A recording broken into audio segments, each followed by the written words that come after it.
sharpest knife. He's a fox without a winner, a fisher in the waves. And with one whisper he'll get into your veins. He'll gather all your courage, he'll feed on every fear. Inject you with his venom till your blood runs clear. His silence fills your head like thunder from the clouds. Your eyes are black and hollow, your light can't be found. Oh no.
Afraid I ain't gonna bite unless you want it that way. Step into my den, take off your coat and boots. Sit down by the fire, I got a story for you. Once upon a time there was a little girl, tempted by the beauty of the underworld. She knocked on my door, she didn't think twice. Now she'll meet the blade of the sharpest knife. Oh no.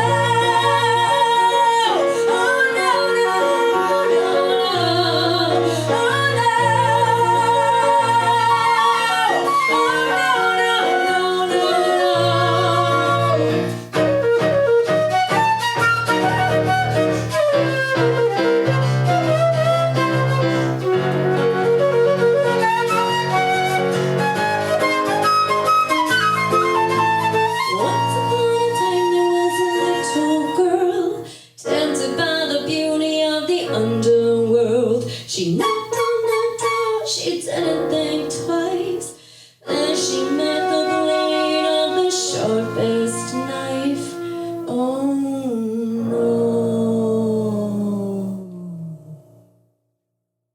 Good afternoon, this is Rich Sierra. I'm the host of Business as Well podcast. We have today's special guests. We have Kristen Long and Will Fink, also known as the Minx and The Maestro. Welcome to the show. Thank you. Thank you for having us. So how are you guys doing today? Excellent. How about you? Good, good. Very well. This was special.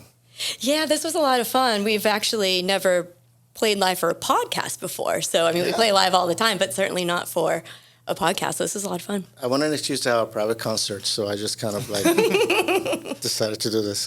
Yeah. No, this is very exciting. And I wanted to bring you in. I mean, we're friends and we've known each other for a few years now. And I mean, the first time that I heard you, you have amazing talent.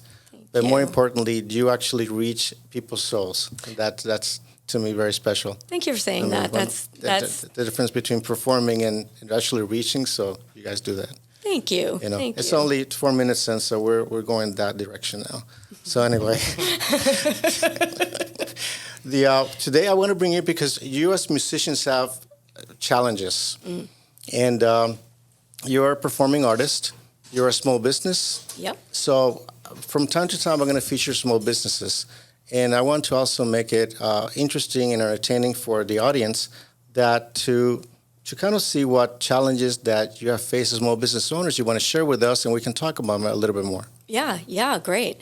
As musicians, and we'll jump in at any time, but as musicians, what I learned early on was that you have to be very diverse in what you're able to do to earn money. So, you can perform, but you also have to be able to direct, and you also, there's just so many things that you have to be able to do to actually make a living. I started as a performer, got my degree in vocal performance, and I didn't even play piano at that point. And I learned really quickly that you have to, be able to accompany yourself because you couldn't count on pianists or guitar players. But yeah, I think the main thing is that our main challenge is trying to put everything that we do under one umbrella. So how long have you been performing, both of you? Well, I've been performing regularly since I was about 13 or 14. Like I was in a bluegrass band with my brothers growing up, so that was one of those situations. Not everyone gets a chance to actually not only perform with your brothers, but doing it at a young age. So I actually kind of learned early on how to react with a crowd, how to perform for a crowd, and I just kind of never really looked back from there. And so I guess, wow, how old am I? It's been a while. So yeah, I've been performing for a good 30? I'm 21. I'm 47. So yeah, I've been performing for a good 25 years. Yes. Yeah, and of course, I performed, in school and whatnot. But my first professional performing gig, I believe, was when I was 18. So a long time. I'm not like Will. I'm not saying my age, but what impressed me the most is about, I love live performances, live music, as you know. And sometimes we do not realize, when we experience the talent that you guys have, the number of years that it takes in practice to develop those skills. Yes. Mm-hmm. You make it look very easy, but it is not. There's, it's the years of dedication that goes along with it, of practicing every single day. Mm-hmm. Yeah, absolutely. I mean, it is a commitment, no doubt. But I think especially when we're our age and still at it, there's a love for it from when you're young that it's just like it's a drive. And so though it takes a lot of dedication to learn an instrument, to learn how to actually and to use your voice the way you need to hold up through a whole show. It takes a lot of dedication, but I think when you love it that much, it doesn't feel so hard, if that makes sense. Yes. Yeah. You have to love it. You have to be passionate about it, because at the beginning it's going to be hard. Yeah. It's challenging. Well, Will practices like all the time. This man plays so many instruments. How many instruments do you play? That I would claim to play professionally or semi-professionally, 6, 7.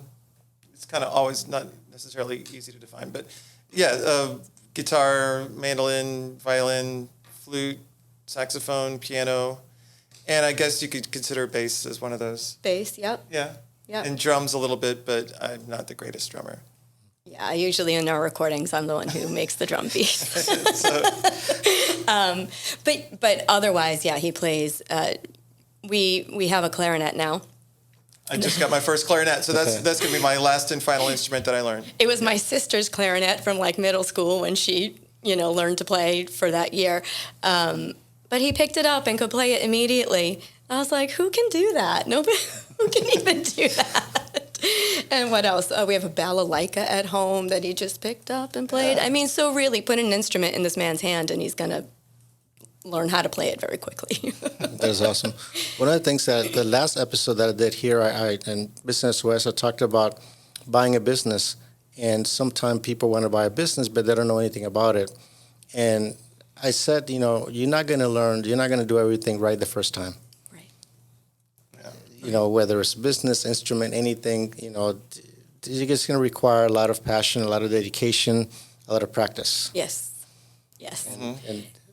And it's funny because with music at this point, I feel is so second nature to me, but the business part is when I get overwhelmed and feeling as if I just sometimes don't know where to start or what direction to go. And when you're so sure of yourself in one area, it's a little disheartening when you find yourself struggling in a different area, of the business.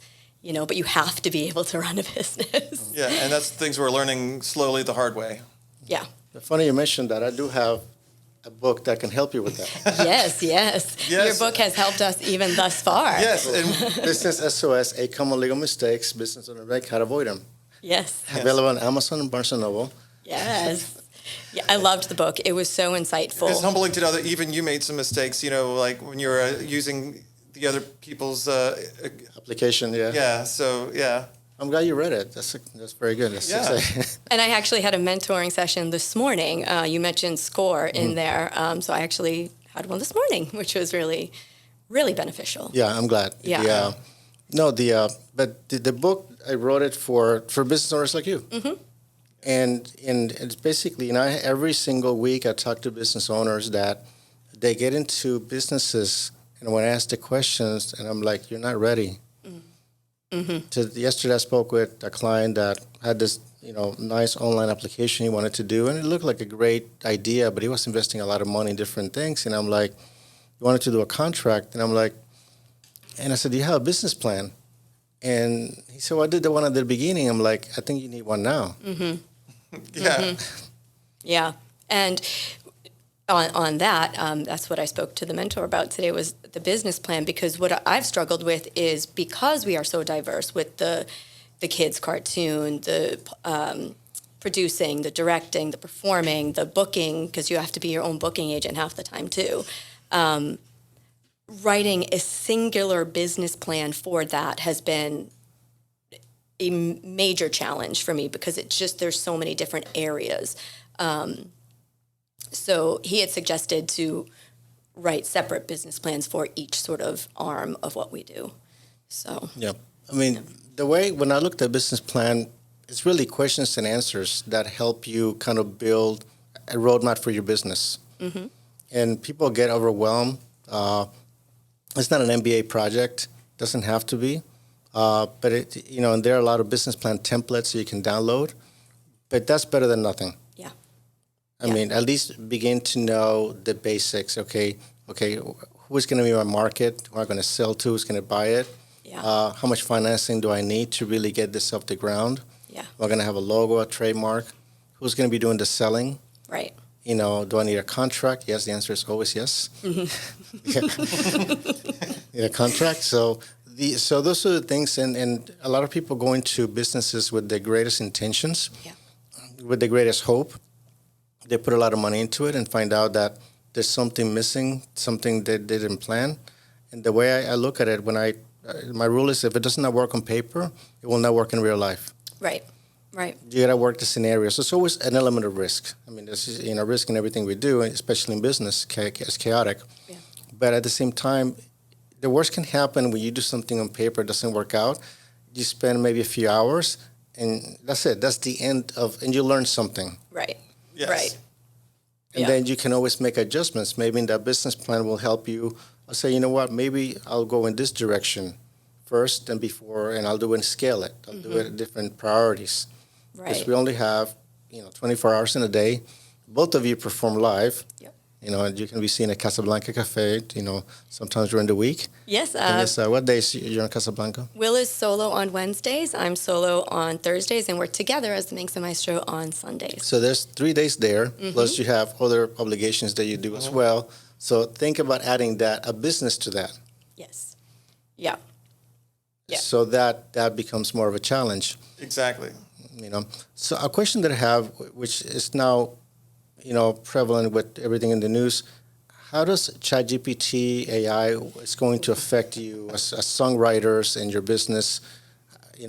How's it going to affect you? Pretty majorly. It kind of really just slapped us, into reality a few weeks ago when we started reading it on the news. And it's actually, we're wondering why it's been taking so long for our cartoon to get off the ground. And that's exactly why. And the writer's strike and everything that's going on right now is directly affecting one of our projects that we feel really passionately about. Yeah, and I think, I think the first thing that's going to go that route is going to be like background music, and like for commercials, like sync licensing is a big part of the business when you're recording. You have an instrumental, you have a version with oohs and ahs, you have a version with lyrics, and people license those to be in the shows, to be, the music for the commercial or whatever. But anything that doesn't really even have lyrics, I mean, even lyrics it would be, but most of instrumental music, film score, all of that. I mean, they're just going to have to type in a little something and there you go. And it's really heartbreaking as a musician, to be honest. It will never be human. And music, and as you said at the beginning, like reaching somebody's soul. And I can't imagine that that's ever going to reach somebody's soul, because if it's perfect, that doesn't reach people's soul. Perfect isn't what we strive for in music. We strive for getting an emotion across, reaching people. And humans aren't perfect. So, like, I don't know. It's a lot to take in. Yeah, that's something that we're going to find out in the next few years, exactly what this is going to be doing to all of us. So we'll find out. One of the things, last week we saw, I think Sharon is back there. Hi, Sharon. The live studio audience. The lead singer of the Boss Project is a Bruce Springsteen, a tribute band. Hope you get to see it with us next time.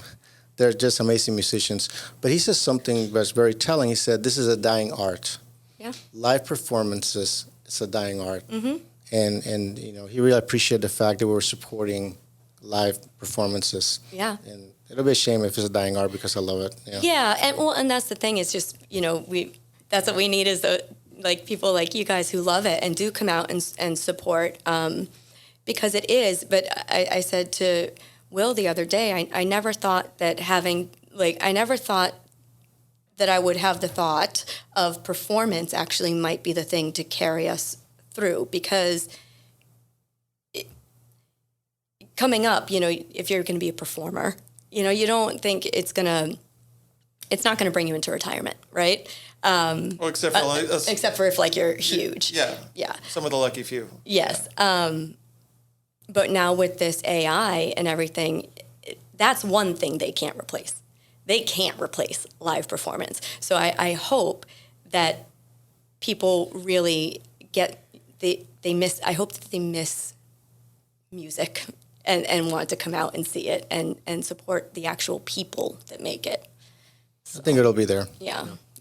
I think in terms of the movies, I'm not an expert in this, but basically just what I see, the music for the movies, the radio, people creating songs for downloads, that might be different, but live performances, I think it's here to stay. Yeah. I think it is, and it is a dying art, but it's still here. People still perform. People still, we have a great fan base, you guys, and we have people that come back year after year specifically to see us, and that means something. That means a lot, and so we just hope that sticks around. We'll still show up. Yeah. We'd love to see you guys.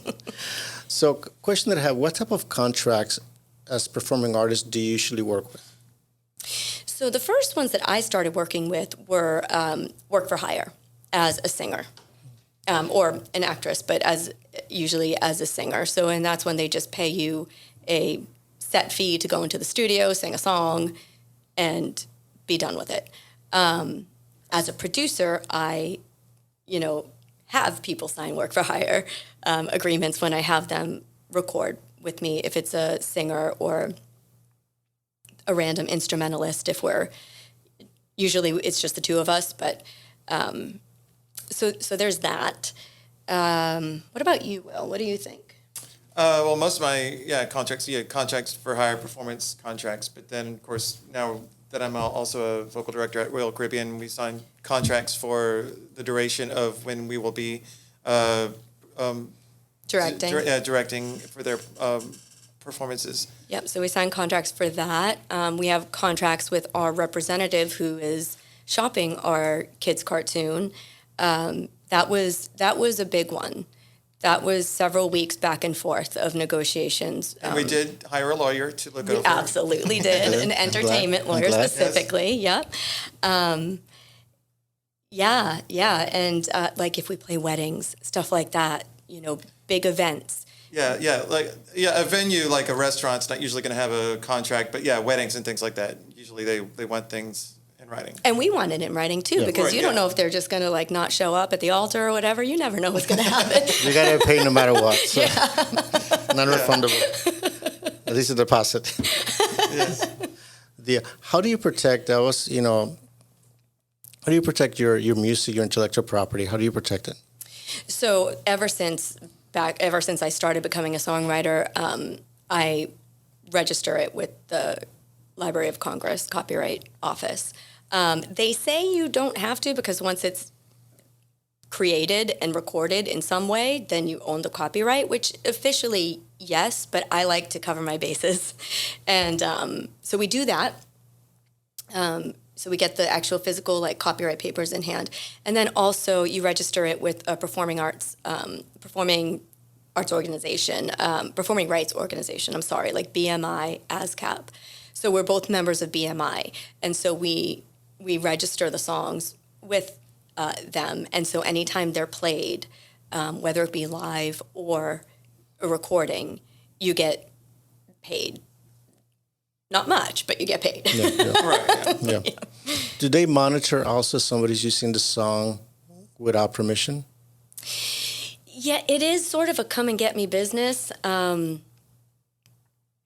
You sort of have to monitor it all yourself for the most part.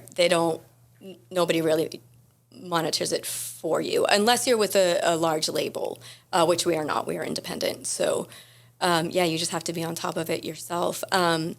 There was one instance when I was in school, and one of my professors had worked with one of the large labels, and he produced a really popular band in the 90s. And then about a year or two ago, a new artist came out, and she had asked the band if she could use parts of their song within her song, which would have been fine if they said yes to the licensing, but they didn't. They said no, but she did it anyway. Oops. So during that class, and it was a music business class for that, I got to actually have sort of a behind the scenes look at what was that lawsuit and when it was happening. And of course, the producer and the band in the 90s, they won naturally, and they had to get the rights to the song and, whatnot. But yeah, there's a lot of lawsuits that go on within the music business because people just take. They just take. Yeah. Yeah. Yeah. It's just unfortunate you put a lot of work into it. Mm-hmm. Yep. And you have an album coming out. Yes, an EP, a 5-song EP. Yep. We're really excited about it. It was done as my master's degree final project. For Berkeley, I graduated with my master's in music production from Berkeley College of Music. First in the class. Congratulations. Thank you. Yes. So it was done for that purpose. So it was sort of an art for art's sake thing. I had never had that chance to just, do, and the studio's in our home, so I'm not having to, rent a commercial studio, which is, it's a lot of money. And so, it was the two of us. I wrote the songs. This last one that we did, Will here added the bridge, so he's a co-writer on that one. Yeah. But he writes amazing songs too, but this was something that the songs had already been written for a while, and it has a theme.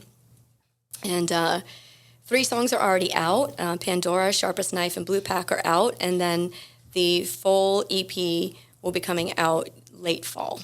So It's exciting. Looking forward to it. thank you. Yeah, it was a lot of fun to put together. Will, do you have any thoughts about it? Oh, it was an amazing experience putting it all together in such a short amount of time, and things that she was just learning how to do on as far as recording. We were using that as we were recording all at the same time and still doing some arranging, and just, I'm really happy with the product that, and the fact that it's all with just 2 people. I think when you hear it and you hear the full sound that we can get off of that, I'm really proud of that. I'm really proud of that too. It should be. That's awesome. I heard some of the songs. I mean, I love it. Thank you. I'm fascinated by the writing process of songwriting. It's like a different language. Mm-hmm. How do you come up with the idea of a song and then arrange it and the finished product? Ooh, it depends. Sometimes I have something that I, am writing for. So for the kids show, I know what episode we write the episode. I know what I'm writing for. We know what we're writing for. The songs on the EP, I had written them over the course of several years, and they were more songs that I wrote simply from the heart, from what I was going through. Sometimes the lyrics come first, sometimes the music comes first, sometimes I sit down at the piano or pick up the guitar and it all happens at the same time. Sometimes I write something in my journal and then don't come back to it until years later, and then I say, oh, actually, now I can turn that into a song. I think Will has a very different writing process than I do.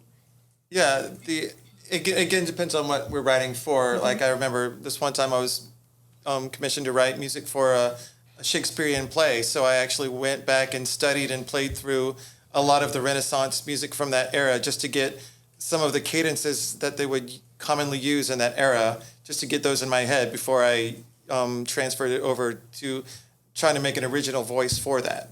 So there's that, and in general, everyone's a product of what they hear and what they listen to. Yep. Everyone's got their own certain unique voice and what they can bring to it. But just like Edison says, it's like 1% inspiration, 99% perspiration. The perspiration is everything that's come into your head before that time. Yeah. Like any great jazz improvisation says the same thing. It's like 1% inspiration, 99% of it is stuff that I've heard somewhere before and have practiced a lot. So, and when it comes to songwriting or composition, you get a little bit more leeway on what you can do creatively, but still a lot of it's, what I've been listening to at the time. Yeah. Radiohead or this, that, or Newgrass Revival, or, depending on what direction I want to take it. But yeah, it's just all taking what I've heard and trying to put it out in a slightly different way.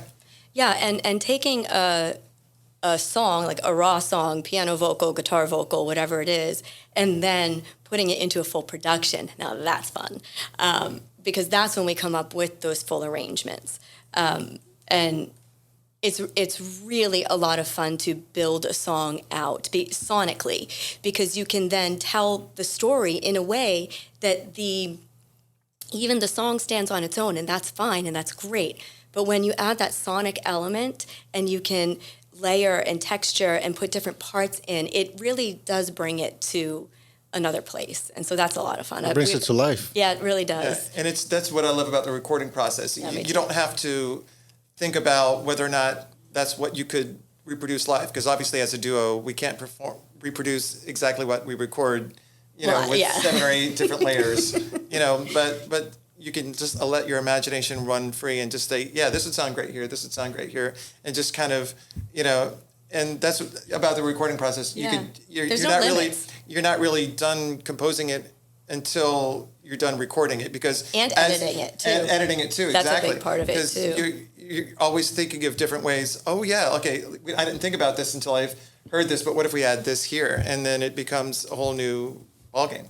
Yeah, yeah. Do you have any advice for like young musicians starting out in their careers? What advice would you give them from a performer perspective, also business perspective as well? Right. From a performance perspective, I would say definitely practice, learn your craft. If somebody is a singer, the worst question you can be asked, and I'm pretty sure every singer has been asked this question, is, are you a musician or just a singer? Judy Garland was asked this question, and that was Judy Garland. Now, singers are musicians as well, but learn your craft. Learn not just how to play the instrument, not just how to sing, but the theory behind it. A lot of people don't learn their music theory, and for them that's okay, but it will bring you far. And if you can communicate with other musicians, that's a big deal. It saves time, it saves frustration, and you get a better product. Don't be afraid to put yourself out there, as a performer. It's scary at first. It's very scary at first. But I'm doing the podcast, so I know. Yeah, exactly. Cannot possibly compare to what you're doing. Talking is much more difficult than playing music. I will say that. Yes. Yeah. Playing music, you can just sit back and let the music do the talking if you feel like you practiced it. If you practiced enough. If you practiced enough, yes. But talking, that's definitely a much more. Yeah, I'm not a natural speaker, but I do the best I can. Yeah, I would say business-wise, especially starting out, know that you're going to have to hustle and be ready for it, and keep going and keep going and keep going. make sure every time you are hired for any sort of recording project, get that contract. Yes, as you would say. Yes, Get a contract. absolutely. Again, for any like event or wedding, restaurants and stuff, they don't really do contracts. It's not enough to really worry about it. Just make sure those contracts are in place and hustle, to get the gig. You have to be able to send 100 emails and maybe get one reply, but still go at it. So. And I think those years of hustling prepares you to go to the next level, I think. I agree. Yeah. I agree. It thickens your skin a little bit. Yeah. Yes. And you know that I'm a big Bruce Springsteen fan, Billy Joel fan, and look at their stories and the years that it took for them Yeah. to get to the next level, get their first recording album. I mean, it's just mind-boggling. Yeah, it really is. It really is. I did my first album in Nashville like 20 plus years ago. No, I did have a contract for that. It was it was a demo contract, so we did the album and then they shopped it. But yeah, I loved it, and they give you all this. Oh, it's going to be big, and then stuff doesn't happen. There's a lot of getting really close in this business. You get really close, and then it falls through. And you get really close, and then it falls through. So yeah, I would say just if you love it that much, just keep at it. And you can build a career at it. That's the thing. If you can, like we said before, be diverse. As a singer, learn an instrument. Be able to accompany yourself, period. I mean, it is priceless to be able to do that, because then you can write songs. Then you can handle a solo gig by yourself. You're not reliant upon anybody else. That's sort of how I did it. Yeah, I think as business owners, you got to develop resiliency. Definitely. I mean, and sometimes I get frustrated by the idea that people just start a business, everything's going to work out perfectly, and you're going to make millions of dollars. It just does not work that way. It doesn't work that way. In fact, when you start, most likely you will fail. Yeah. Yeah.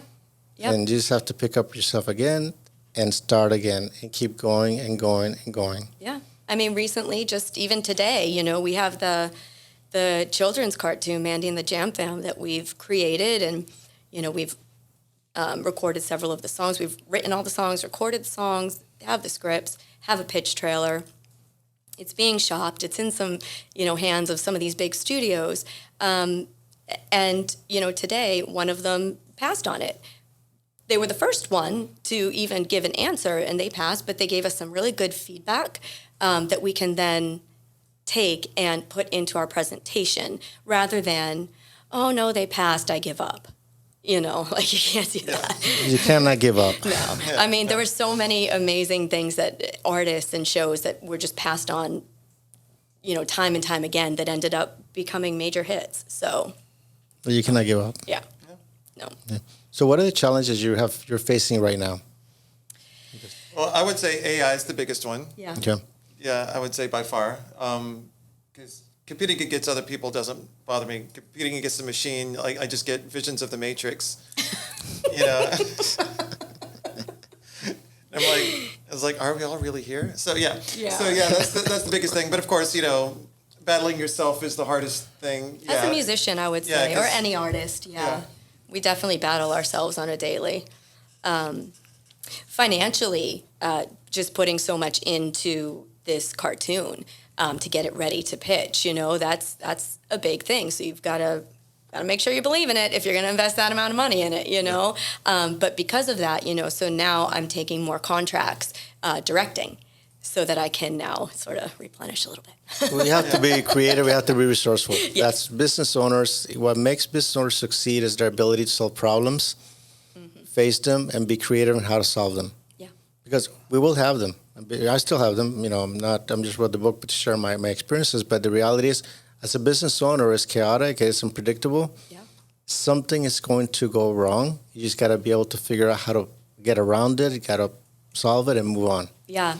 And I think directing has really prepared me for that more than anything. Yeah. Because live shows, especially live stage shows, production shows, big theater shows, Broadway shows, stuff like that, there will be stuff that goes wrong on stage right then and there or during rehearsal. And you have to be resourceful and you have to figure it out because that show's going to keep going.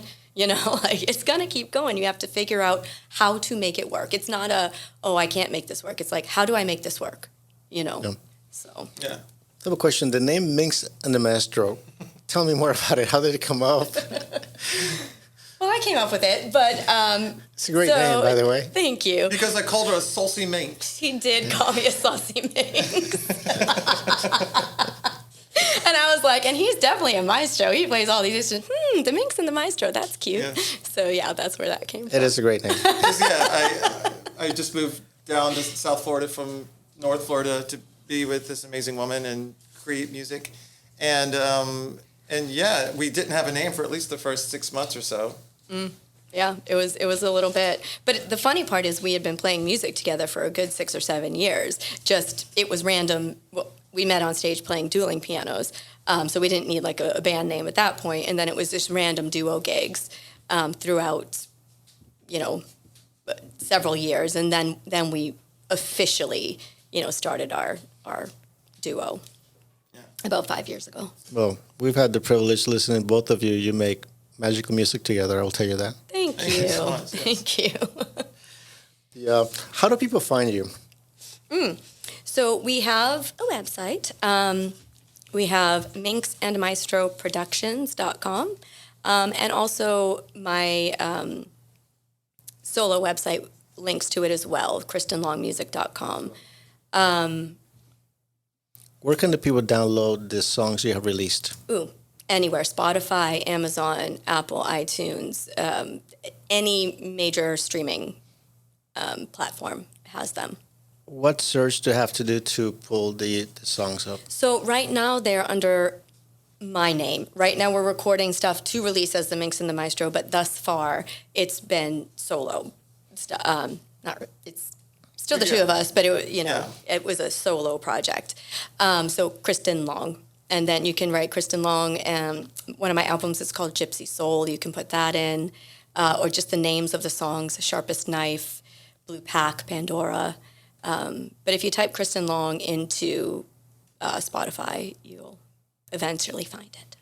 In the show notes, we're going to have the links. Yes. To those links, so people can actually find it and. Yes. Download the music. Yes. And we have Instagram and we have Facebook and everything like that. We're old enough that we have Facebook. I was going to say, what about MySpace? I'm sorry, I had to do it. Yes. Sharon's probably saying, I cannot believe he said that. To all you MySpace users out there, we get it. I just couldn't pass that up. So before I close, I like to just remind our audience how they can find me. I'm going to make it a very short close for me because we're going to end the show with another performance by the Minx and The Maestro. Anybody wants to reach me, rich at richsierra.com. Want to learn more about our legal services at floridasmallbusinesslegalcenter.com. You can always call me at 866-842-5202. Remember the Business SOS, 8 common legal mistakes business owners make and how to avoid them. It's available on Amazon, Barnes & Noble, and you can find it in local bookstores. If you liked the show, hope you did. It's a great show. At least this one you will like. I don't know about the other ones, but this one is the best so far. Follow us in Apple Podcasts, Spotify, anywhere you follow to get your podcast. Also, we had the video on our YouTube channel. It's YouTube.com/@RichardSierra. Remember, until next week, this is Richard Sierra. My goal is to help you succeed. Before we go, we're going to have one more performance by Kristen Long, Fink, and Minx of The Maestro.